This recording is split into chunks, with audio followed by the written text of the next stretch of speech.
பேர் ஜெயக்குமார். நான் கன்னியாகுமரி மாவட்டம் நாகர்கோவில் பக்கத்தில் லோக்கலில் வேலை பார்த்துட்ருக்கேன். நான் 5-6 பேர் வச்சு வேலை பண்ணிகிட்ருக்கேன். பரவாயில்ல.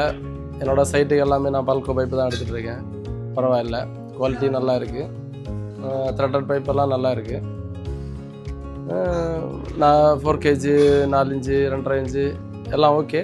இப்போ நம்ம காங்கிரீட்டு ஒயரிங் பைப்பை பொறுத்த வரைக்கும் மீடியம் பைப் யூஸ் பண்ணிகிட்ருக்கோம். எங்களுக்கு என்னென்னா மீடியம் பைப் வந்து காங்கிரீட்டில் போடுறதுக்கு மீடியம் பைப் போட்டால் கொஞ்சம் ப்ராப்ளமே இல்லாமல் இருக்கனால, கொஞ்சம் ஃப்ளெக்சிபிள், கொஞ்சம் குவாலிட்டி இருக்கனால மேக்ஸிமம் காங்கிரீட் ஃபுல்லாடி போடுறதுக்கு பால்கோ பைப்பு மீடியம் யூஸ் பண்ணிட்டுருக்கோம். இப்போ நம்ம இந்த சைட்டுக்கு வந்து ஃபுல்லாகவே பால்கோ பைப்பு தான் யூஸ் பண்ணிகிட்ருக்கோம். சிபிவிசி, பிவிசி எல்லாமே பால்கோ தான் யூஸ் பண்ணுறோம்.